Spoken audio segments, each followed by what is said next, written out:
Welcome, everybody, to the Techquanimity podcast. This is episode 3, where we're going to be interviewing Jeff Jacobs. It's going to be a good one.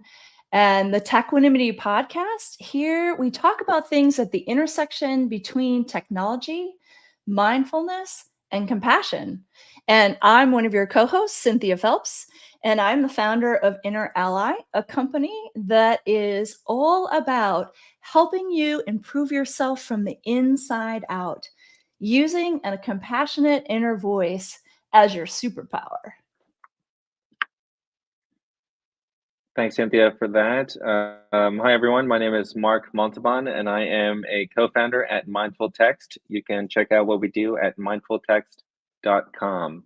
And I'm very happy now to bring Jeff up on stage and just to share a little bit more about him.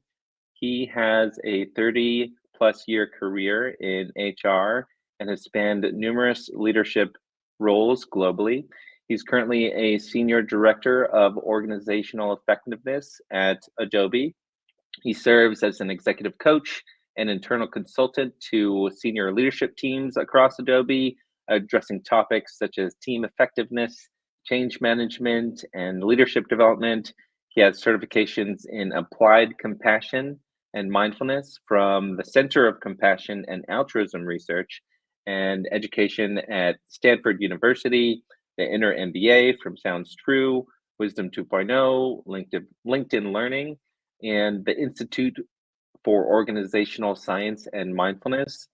He's also on the boards of nonprofits such as Project Hired and Community Solutions. He participates in retreats, music, and prison ministry, and is working on his first book called Still Coming of Age at stillcomingofage.com, in which he shares personal stories, making the case for a lifetime commitment to learning and self-compassion. So, love to bring Jeff Jacobs here. Welcome, Jeff. Hey, thank you, Mark and Cynthia. It's great to be with you. Thank you for being here. So, to kick things off, we'd love to help you share with everybody that will listen and be live with us here about your personal journey of how you got into this space. So, could you share more about that? No, I'm happy to, absolutely. And it's I was reflecting on this question because I knew it would be. I was thinking about how do I introduce myself, and it's interesting. I think there's my mindfulness journey, but my mindfulness journey, my compassion journey, is really chapter 2, and I think there's an important chapter 1 that. That is important to share, and I want to share it because I think there are people out there who may benefit from it. So I'm kind of a dichotomy in that if you ask people what their greatest fear is, most of the time near the top of the list is public speaking. And I am a public speaker for a living. I am a facilitator. I'm an executive coach. I do a fair amount of public speaking. And yet, about 16 years ago, I was diagnosed with generalized anxiety disorder with obsessive compulsive tendencies. And I had no idea that was the case. So here we have someone who wrestles with anxiety, but is effectively a public speaker for a living. So that the wellness journey, the mental health journey, precedes the compassion and mindfulness journey, but it's very intentional. You see, years ago, I was managing, a reasonably sized team, and we were successful in terms of achieving our goals. But it was a real struggle for me. I was, really agonizing over the experience. And a few years later, I was promoted at a different company to lead an even larger team. So I thought, well, I'm going to contact our employee assistance program, and I'll have a couple sessions with a counselor, and he or she will give me some coping mechanisms to help along the way. And those 2 or 3 sessions led to 18 months of therapy where my counselor said, have you ever considered medication? And, 2 doctors prescriptions later was the diagnosis. Now, in my family, it's not terribly unusual. I've had some family members wrestle with depression, with anxiety. So our solution is you take a pill. So I thought, okay, I take a pill and that will make the pain in my stomach go away, because I kind of equated anxiety with my stomach hurts, and that was about it. And I didn't even Google anxiety. I didn't even research it at all. And then fast forward 16 years, and I didn't realize the extent to which my behaviors had an impact on the people around me, most notably my wife. And she tried to hold up bigger and bigger mirrors to me saying, this is our experience. And I was having trouble seeing it until she finally, held up a large enough mirror where I could really understand what was happening. Well, in the spirit of divine intervention, this brings us to kind of chapter 2, and that is that a friend of mine had recommended a book, The Book of Joy, by the Dalai Lama and Desmond Tutu. And I was really mesmerized because in the first couple pages of that book, the Dalai Lama talks about the fact he distinguishes between joy and happiness, and the fact that his belief is that happiness is frequently externally generated, which resonates with me because I've been an approver, or an approval seeker rather, and looking for that approval from others was how I generated my happiness. But his point was that joy, in contrast, came from internal, from inside. And that's when I realized I was really struggling to identify when had I experienced that kind of joy, because it was so much, my identity was based on external cues more than anything else. Well, if I fast forward about 262 pages in that book, it turns out the Dalai Lama gave the proceeds of one of his books to subsidize the Center for Compassion and Altruism Research and Education at Stanford. And he identified it in the book. And I thought, wait a minute, I'm reading about this conversation that took place in Tibet. And 20 minutes up the road from me in the Bay Area, there's this program about applied compassion training. So I enrolled in that 11-month program that led to other programs. And the compassion and mindfulness journey that I went on, and the tools that I learned, have been just phenomenal in helping me really understand some of those challenges and help manage through them. So it's a long-winded answer, but those are the 2 chapters that make up the journey. That was amazing. So it was this book, and then you just jumped right head in first, right into this program? Well, it's interesting because I tend to be, or I tended to be, hopefully not as much anymore, kind of a cynical person, and a little, concerned about what I was jumping into. And the ACT program had alumni meetings on a monthly basis. And even though I was considering the program and I wasn't a graduate from the program, I felt like I was sneaking into one of those meetings, not realizing that they're open to everybody. And within about 3 minutes, I felt like, wow, I saw dozens and dozens of people that were modeling vulnerability, that were sharing of themselves. It was honest, it was authentic, and I felt like, wow, this is something that I really want to be a part of. And that was my experience. That there's the content, but there's also the community, the support community. And I consider people, like you, Cynthia, and you, Mark, as part of this community. And there's something about it. And I'm a member of a number of different compassion and mindfulness related communities now. And there's something about that support that is very inspiring and very empowering. I agree. That's I had a beautifully quick, said. um, uh, following on your explanation about your journey. I had a question about practices that you may do. A lot of people are becoming more aware of breathing practices and learning Sure. how to do meditation and specific kinds of meditation. I'm curious, what are some of your favorite practices that you like to do yourself? Yeah. You know, I think it might be interesting to start even before becoming aware of the word mindfulness, of, meditation and whatnot. Um, in fact, I've been in human resources a long time. And when I was a human resources business partner, one of my first clients was a yoga instructor, and she tried to convince me to meditate. And I thought, okay, all right, Susan, I'm gonna try this. And I went in the backyard and I sat on a lounge chair and I tried to do nothing. I tried to clear my mind, and I lasted 7 minutes. And 7 minutes seven pre-medication? 7 whole minutes. That's impressive. That is pretty good. But I thought, okay, this is not for me. But practices that I naturally gravitated to started with music. So I know that's kind of unconventional, and it won't be surprising to a lot of people. But seeking out music as a conduit to find calm and to find peace and to find presence. And then when I was 14, I started playing the guitar. I started singing. And I found, which is another story, but I found that if I was engaged in a song, if I was playing, if I was singing, I could not feel anxiety at the same time because I was focused in the moment. And the irony that I find in my current work is when I am facilitating, it's when I am at my most calm self.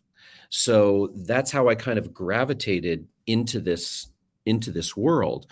So there was a music aspect. There's also a spiritual aspect, because there's prayer and there's services that I can engage in. And I'm a practicing Catholic, but I also am touched by a lot of the Buddhist traditions and a lot of different things that are out there. Thich Nhat Hanh wrote a wonderful book called Living Buddha, Living Christ, and talked about the fact that there is so much in common with all these different religious practices that we really deepen our faith when we share with others. So I gravitated to music. I gravitated to faith. I gravitated to service, because I also found that when I was of service to others, it was very hard for me to focus on myself, which is why I'm involved in nonprofits, which is why I'm involved with prison ministry and retreat ministry, and focusing on gratitude as a practice and being thankful along those lines. My meditation practice is still a work in practice. I mean, I love the fact that we call it a practice, because there are days where I just feel like I have no idea what I'm doing, and other days where I feel like I'm very much able to manage through the experience and be deep and avoid some of the interruptions along the way. So those are some of the practices and the ways I try to live my life. Thank you for that. Well, let's shift gears here from the Mhm, personal to the workplace. And so mhm. you are currently the Senior Director of Organizational Effectiveness. Yes. And so let's start with defining what that means for everyone I appreciate and that. me. Yes, absolutely. And ironically, a lot of the work I do involves defining terms, because I think in the corporate world, or in life in general, we hear acronyms and we hear words and we nod, and as though we know what they mean, because we don't want to be the one to say, well, what does that mean? And what? So organizational effectiveness is really about the team dynamics. Now, it's team dynamics, it's organizational dynamics, it's how people interact with one another. So everything that I do is a tailored engagement. So I work with the executives at Adobe, and either the business partner or the executive will call me in as an internal consultant, and we will talk about their team dynamics, and we talk about things like uh, psychological safety, communication practices, productive conflict, strategic planning and prioritization. We can take it in all different directions. And while I have tools in my toolkit, everything is a tailored engagement depending on what they need. So sometimes that is what I would refer to as a one and done, where I'll work with a team. We'll have an extended session with the leadership team or the extended leadership team, more often we have an ongoing strategy where we think about what is the organization trying to accomplish, and then what are the people implications for that, and how are they working together to make that happen. So that, in a nutshell, is my work, and it's the best job I've had in 30 years in HR. I really love it. And tell me a little bit about, you say that you don't necessarily lead with mindfulness and compassion from our Mhm. discussions before. Tell us how you're integrating that into the work that you do. It's an interesting question, Cynthia, and one of the requirements of the Applied Compassion training program through Stanford is that you do a capstone project, and these capstone projects range tremendously. Some people will do a one-day experiment or a 1-hour experience, or some people put on retreats, or some people took on clients. And based on my work, I knew I wanted to do some type of workshop. And what I decided to do was put together a Compassion 101 workshop for the corporate world, and to see who else might be interested. And it was a 60-minute workshop, because if it was 61 minutes, people wouldn't come. We have to figure out, what's a reasonable time frame. And my Did you goal, also feed them? I didn't. They just had to come for the content. But I intentionally used words like compassion and mindfulness because I wanted to test the receptivity to it in the corporate environment. And my goal was to get it in front of 100 people. And what I found is that certainly there were some people that opted out and chose not to participate. But over the course of about 5 or 6 months, I found the calling to facilitate this session 35 some odd times for over 1,100 participants. And it extended. There were about 800 participants at Adobe. There were about 300 additional participants from people I knew at other companies where I offered to do it for their intact teams, for nonprofits. There was a church that was having some challenges with their leadership. They asked me to come in and be an external consultant. So it was really fascinating, the reaction. And I only had one real cynical response, I would say, some defensive response. And I think most of the folks just recognized the value, but just opted out from the experience. Now, the good news is, with all these sessions, 98% of the participants who responded to my survey said they'd recommend the experience to someone else. So that all of a sudden opened up my eyes to the possibilities. But then I also realized that while I was branded as the compassion guy, I didn't want to carry a compassion flag in the workplace. So incorporating it into my work, I started to be more subtle. I didn't lead compassion workshops, but when I'm working with a team on psychological safety and we talk about trust and we explore what's behind that, people will typically say, well, trust exists if we can be authentic. Trust exists if we can speak our mind. Trust exists if we will support one another.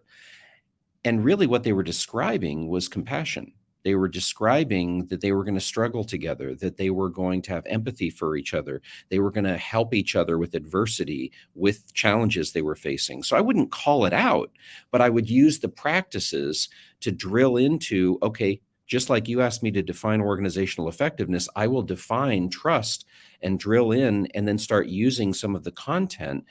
And how do you learn to be empathetic? Is that something that you either have or don't have, or can you learn to be empathetic? And I've unpacked that and find ways that you can teach empathy for people for whom it doesn't come naturally. And I also see this with prioritization, where we talk about business impact and what will have the biggest impact, what will help us address the biggest adversity that we face. We have our employee surveys, and one of the lowest scoring items that we have is around barriers to execution. Well, barriers are a form of adversity. How do we struggle through and manage that adversity? And in a couple of weeks, I'm leading a session where one of our leaders wants to move the mindset of his group from being transactional to helping customers realize value. So now, really, again, we're talking about mindfulness and compassion because we're focusing on customers solving problems as opposed to the pressure we sometimes feel to hit our numbers, to get that transaction, which is also a form of this as well. So it's subtle in terms of how it makes its way into the work that I do. I'm curious about, like, I'm very much for this idea of integrating mindfulness and compassion. And on the other side of that, I'm curious, what are the alternatives that are being used that in exchange of that, of tools within mindfulness compassion, if that's something you can talk about? So when we talk about tools, you know, there are some other offerings that come to mind, and even those, I think, are based in a certain amount of compassion, and I guess it helps to define compassion, at least the way that I taught and what resonated with me is that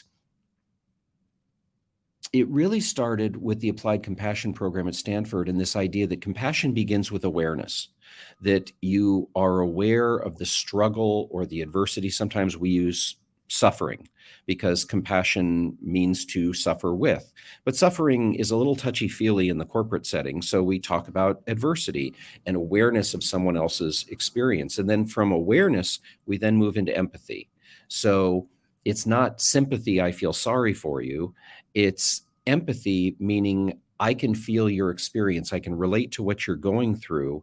And then we move to, sometimes we use the word altruism, meaning I don't just feel what you're going through, but I want to do something about it. So then you move into the action step. So we go from awareness to empathy to altruism to action. And those are the four things that make up compassion as I practice it, if you will. Well, those things are really all about problem solving. And whether you have internal customers or external customers, that's what we're talking about here. So it may not be a stereotypical, oh, the solution for this is compassion.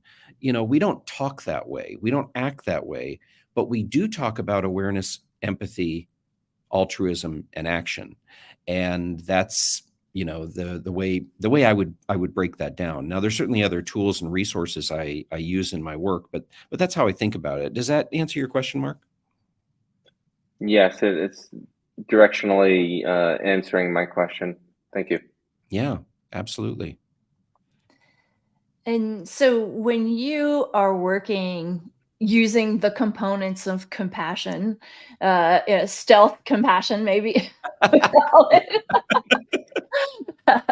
and doing this organizational effectiveness work with teams, what kind of measurement tools do you use? Yeah, it's an excellent question, and I would say that that's probably the single biggest challenge we have when we talk about measurement and success metrics. Now, there are measurements that are, I would say, input metrics. Jeff Weiner, the former CEO of LinkedIn, used to talk about input measures and output measures, and the stereotypical is how many engagements were you involved with, how many people were involved, but really those are input metrics, and the output metrics we want to look at is how did we move the business. And in the end, we're talking about revenue, we're talking about scores on employee surveys, we're talking about engagement, we're talking about things of that nature. And you can't necessarily directly tie my work to, hey, I raised revenue 5%, something along those lines. So a lot of it becomes qualitative in nature, where you talk about work with a team and then you're regularly checking in with that team and talking about, so how did they do? How did they measure? How do they assess the effectiveness of the team? One leader who I was working with was put in place to replace a very popular leader, and this leader had a very different style, and there was some pushback to this leader's style. He was expecting quite a bit from his employees, and there was some pushback there. And I interviewed his employees. We got feedback. We put together a strategy. He committed the time. He was receptive to the feedback, and we worked together over a series of months. And by the end of the year, this particular group was one of the highest performing in terms of engagement and in terms of revenue generation.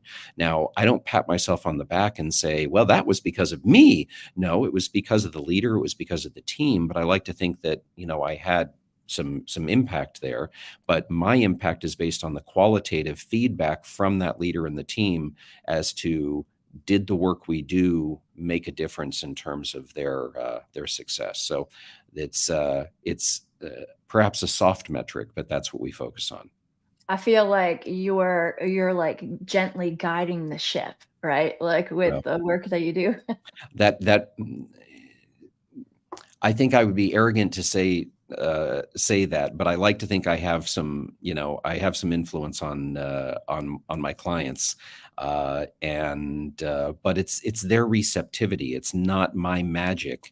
It's their being openness to it. I mean, I think about Carol Dweck's growth mindset, and it so much comes down to that receptivity and vulnerability as a strength, vulnerability as the real power of leadership.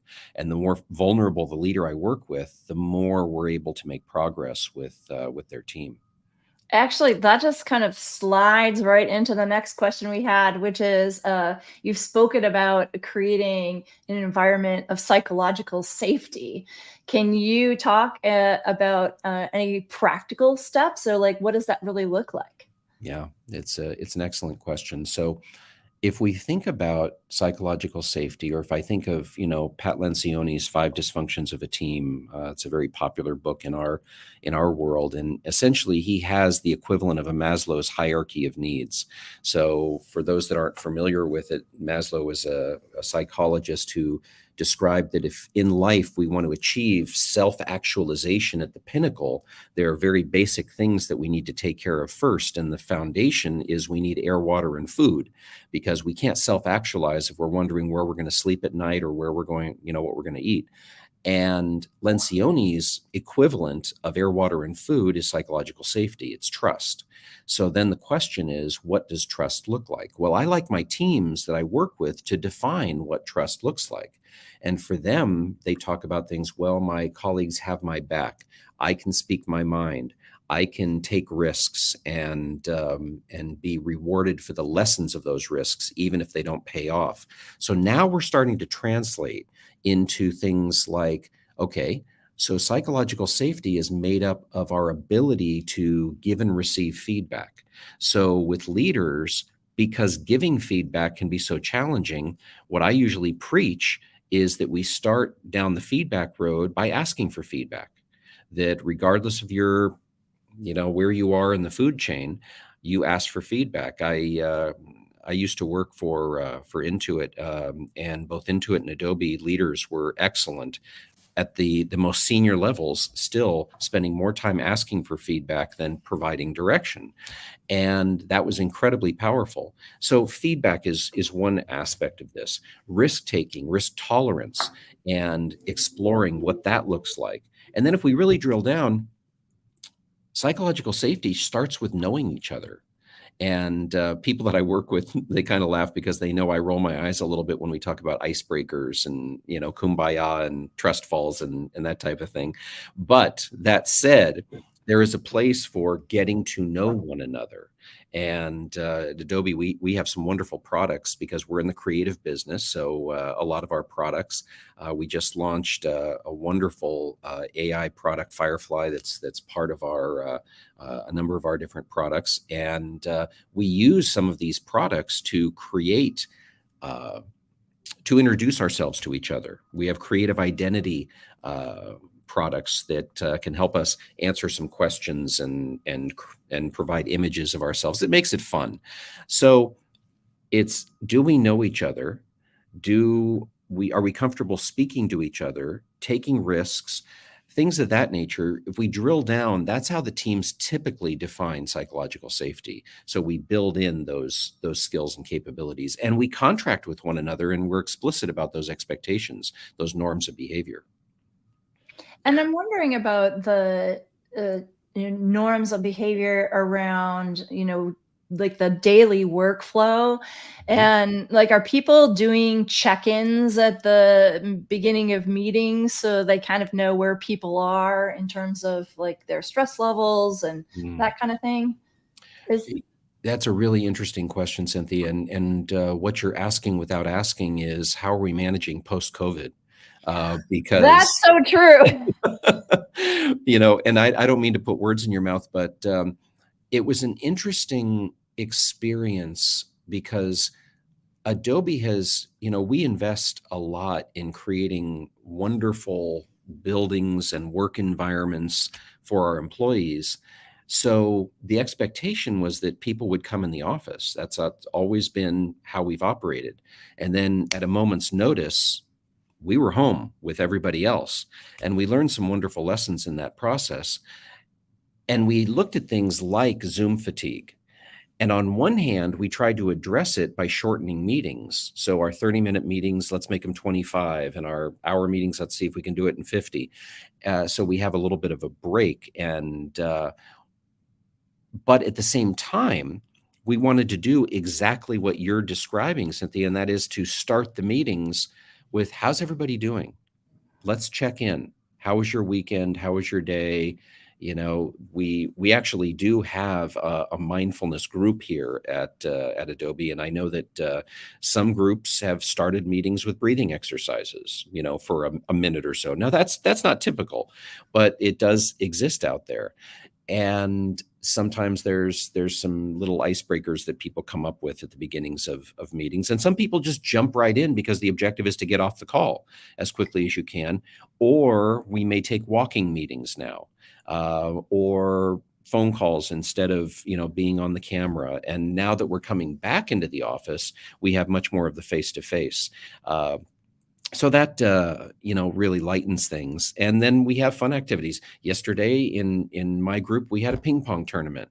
So we have a lot of different things to try to take care of some of that stress that people feel throughout the day.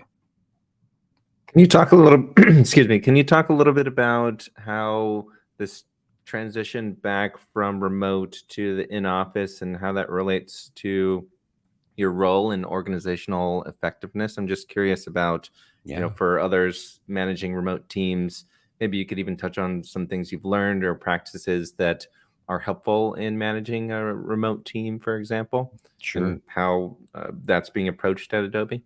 Well, virtually every leader we have is managing a remote team because we're a global organization. We have people all around the world. So it's really a skill that's important. And for myself, I relied on the nonverbals of my participants and being in the room with them. So when we went virtual, I had to learn new skills. I had to learn the technology, which I was so-so at, at best. But then it's a matter of leveraging breakout sessions where you give people the opportunity to talk with one another in smaller groups, and you use the chat functionality. And I use things like there's a company called Miro that has interactive whiteboards that we can use, where I can facilitate with 50 people and we can all be on the same whiteboard at the same time. And how do we make ourselves as efficient as possible using those tools?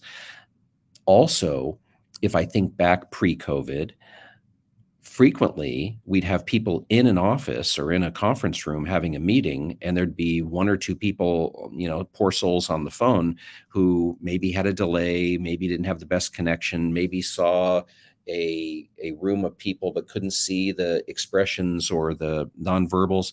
And those poor folks had to kind of fight their way in and wonder how their messages were landing and such. So now trying to be more explicit where we do have those hybrid experiences, that we involve the folks on the phone, that we simulate those in some of my training sessions, and that we learn some new lessons. My hope is that we embrace the silver lining that was COVID, that helps us learn more about those hybrid behaviors as opposed to a rubber band effect and us just going back to the way it was before. Is there a data on if, from your perspective, if remote or in person is actually more effective, or is it just, all over the place? Some things are more effective remote. I'm sure there are definitely more things effective in person, for example, but maybe we could go along this line of which things are more effective remote versus in person. Yeah. The ask at Adobe is that we spend half our time in the office, because collaboration and being in person and informal connections with people where you connect with someone in the cafe or in the hallway, and you build those relationships. You get to know each other better. You have more of those casual conversations. You get things done. Sometimes leaders who are unavailable, you catch them in between a meeting and you walk with them for 5 or 10 minutes to the next meeting, and you accomplish what you need to accomplish. So there's untold benefits around collaboration and people standing in front of a whiteboard live and, those kind of things. That is potentially impossible to replicate. That said, you also have interruptions and open work environments. And so when you want focus time, in my world, I interact with people, I do intakes, we triage, we co-create, but then I have to be heads down, and maybe it's creating slides or creating visuals to walk people through. In those cases, the isolated time, the home time is more productive. So it's really, to your point, it's a mixture of the two. But what we did find is it's undeniable that people can, in some cases, be more productive from home, but not 100% of the time. There are some things, to your point, Mark, that are easier to do in those environments. But let's be realistic. Home has its share of interruptions as well. We've got kids and we've got pets and we've got, interruptions and deliveries and things like that. I kind of laugh that we used to be humiliated if our child interrupted a Zoom call or a conference call, and now it's just, hey, sit on my lap and participate in the meeting, and it's very common these days. So it's a long-winded answer to your question, but it's a mixture of the two in my view. So I'm curious, in your role, organizational effectiveness is just so important to keeping everybody going. If you had like a magic wand and you could do whatever you wanted to at Adobe to really improve organizational effectiveness, what would that look like? Yeah. It's an interesting question, Cynthia. And the way I look at it is, it's not unlike the way I look at mindfulness, because there are people that say, okay, I am going to go do my mindfulness practice. I am going to go meditate. And that is incredibly valuable. In addition to that, I believe mindfulness is how you work throughout the day. You work in a mindful manner. So it is something you can go off and do, but it's also how I operate. And in that regard, I think organizational effectiveness is the same. So frequently what we do is we have an organizational effectiveness engagement. We have a session, we have a meeting, we have an offsite, we have a strategy session, things of that nature. And that's important and that's valuable. But if I had a magic wand, I would put an organizational effectiveness person or an expert or a coach into each and every one of our teams so that we have that constant fishbowl, we have that constant reminder, we have the ongoing coaching. And this is really what leaders do. This is what we prepare leaders to do, is to be those coaches, to be those organizational effectiveness leaders. So, you know, we are teaching teachers, we are teaching people to fish. So my magic wand is, can we accelerate that process in a way that's helpful? Because hitting the numbers and sometimes the short-term needs make it hard to invest in the long term.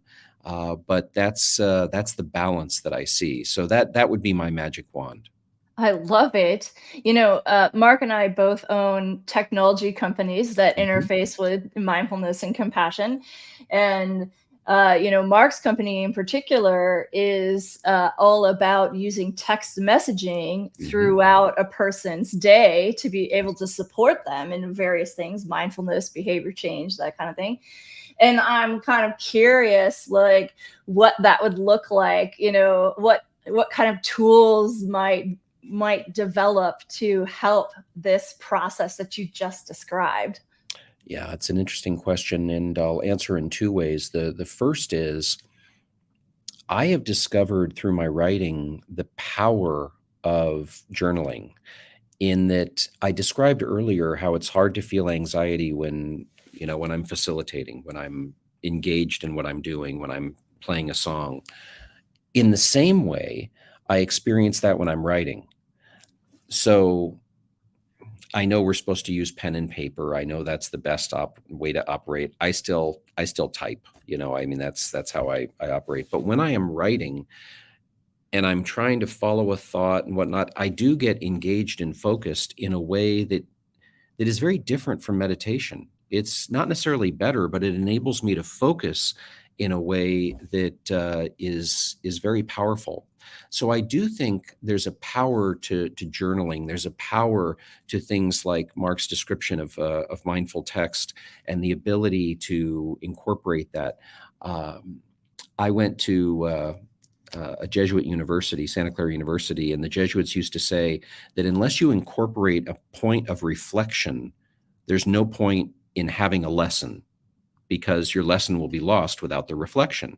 So in my sessions, I try to incorporate, do we have independent thinking time before we just jump in and start discussing a topic, recognizing that people process differently. We've got introverts, we've got extroverts, we've got people who are just top of mind without filters. We've got people that want to process a great deal. So how do we create those environments? Well, sometimes it's from having different exercises to accommodate those different learning needs and those different participation needs. And maybe it's just reflection time, maybe it's journaling time, maybe it's talking to a partner one-on-one before you talk with the broader group to help process your thoughts. That's where breakout sessions come into play. Sometimes it's the chat where I'm more comfortable operating in that way. And sometimes it's the anonymity of a survey versus the live conversation. So we have to figure out, what problem are we trying to solve so that we can have the appropriate solution. I love Very that. nice. Before we wind down and ask you our final question that we ask all of our guests, I wanted to ask a personal question in the beginning. Could you share you've mentioned music as part of your practice. Could you share a song or two that you use in your own practice? So just curious. Yeah, it's an interesting question. So I'm doing something a little unusual with the book that I'm writing, and that is that based on the theme of each chapter, I'm choosing a song that connects with the theme of that chapter, and the song title becomes the chapter title, and then there's a little bit of an epilogue after each chapter in which I tell the story of how the song came into my life and what it means to me. So there are definitely some songs that are very powerful to me. My favorite song is a very old one. It's called Netherlands by Dan Fogelberg. I also like a song called Undertow by Genesis, which is a lovely song. And you know, the Dan Fogelberg, since you invited this question, the Dan Fogelberg song is it's an interesting one in that there's a verse, once in a vision, I came on some woods and came to a fork in the road. One road was clear, yet I froze with the fear of which way to go. One road was simple acceptance of life. The other road offered sweet peace. When I made my decision, my vision became my release. And I think about that. One road was simple acceptance of life. You accept what life has given you. You accept the cards you're dealt. The other road offered sweet peace. Well, I think the road that offers sweet peace is sometimes when we have to take on challenges, when we have to take on adversity, when we have to work a little bit harder and face some of those demons and face some of those challenges. So that's a little insight into my musical mind. Very excited to dive into your book when that comes out. And just to go over a little bit, Cynthia, sorry, I want to. You've talked a little bit about your work in prison ministry, and Yeah. so maybe you could share with our audience a little bit of what you're doing there, and then Cynthia can ask our last question. Absolutely. So the prison ministry I got involved with a few years back. It's called Kairos, Kairos, which is distinct from Chronos. Chronos is a qualitative time. Kairos is referred to as God's time, special time. So the prison ministry is it's a retreat ministry where we put on 3.5-day retreats in prison. We work. It's a nationwide movement, but I started at California Medical Facility in Vacaville. Now I work in Salinas Valley State Prison. We work in the maximum security ward because that's where we've told those are the folks that have the biggest impact on the prison. So I'm taking a little bit of a respite from the retreat leadership, but once a month we have follow-up sessions where we go with the alumni, if you will, and there's about 30 inmates that we call them the men in blue because they all wear blue scrubs. And once a month, we spend 3 or 4 hours with them the first Saturday of the month. And we have small group discussions. There's singing, there's prayer, there's, usually the discussion it goes in any one of a number of directions. We have some questions to start, but they also love to talk about their experience in prison. And because I'm curious about it, I've asked a lot of questions about what life is like. And a lot of these folks are lifers. They're not getting out. And we've talked about racism. We've talked about prison riots and the intricacies of how they start and why they start and what roles inmates play and gangs within the prison and things of that nature. And I've written about some of these experiences on my LinkedIn page because there are definitely some leadership lessons that I've gleaned from those experiences. Fascinating. Wow, what a beautiful service. And I'm sure all of your background from your mental health journey, your mindfulness journey, your compassion journey just comes into play. It's really fascinating. If I'm completely honest, I started in prison ministry the same way you might slow down at a car crash, where you're just morbidly curious about what's going on. I hate to say it that way, but I was curious about, what would it be like inside of a maximum security prison? And after about 20 minutes, a lot of my perceptions were busted in terms of, I thought these were people who had made poor decisions in their life. And as I got to know them, I realized that based on their upbringing or their lack of upbringing, they didn't make a decision. Those decisions were made for them. They didn't have role models. And that's not to make excuses, not to say they shouldn't be in prison. They absolutely should. But there are reasons why, and compassion definitely comes into play. And for a lot of these folks, people say, are you scared? Are you concerned? They've been very clear that if anything happens while we're there, they'll take a bullet for us because we are the only ones that visit most of them. Most of them have not received a letter in 10 plus years. Mm. So they are so thankful and so appreciative to have an external person come and show an interest and listen to them that it takes away all the fear because they would protect us with their lives. That's beautiful. Well, you have just been on the Techquanimity podcast, and one of the things we define Techquanimity as basically being able to have calm and balance with the use of technology in modern life. And we were wondering in terms of how you think about your own like calm and centeredness and how you are thinking about achieving Techquanimity in your own life. Mm. The when I was putting together the capstone project and building slides, there was one slide that I knew I wanted to create, and I kept recreating it until I found a version of it that I was really pleased with. And the message that is shared in this slide is the power of the present, and the fact that when we look back with regret, that's not a productive use of our energy. Now, we can look back and reminisce and, have pleasant memories, and that's wonderful. But frequently we look back with regret. In fact, there are some things in my head that if I concentrate just a little harder, I can go back in time and change that stupid thing I did. So there's looking back with regret, and then there's looking forward with worry or anxiety. Certainly you can look forward, and there's planning, and that's important, and we need to be prepared for the future. But my calm comes in the present. So usually, especially with the anxiety, I ping pong between, regret of the past and worry of the future. And it's in those situations that I just focus and say, I'm safe. I'm in a pleasant environment. I'm talking to supportive people. I have friends and family. I can handle whatever's coming along. And that idea of living in the present is really what gives me the peace you're talking about. Well, that is just a beautiful piece of wisdom for us to end on. Thank you so much, Jeff, for being a part of the Techquanimity podcast and telling us about your experience. Absolutely, my pleasure. It's been great being with you. Thank you, Jeff. All right, so we'll usher you off the stage here.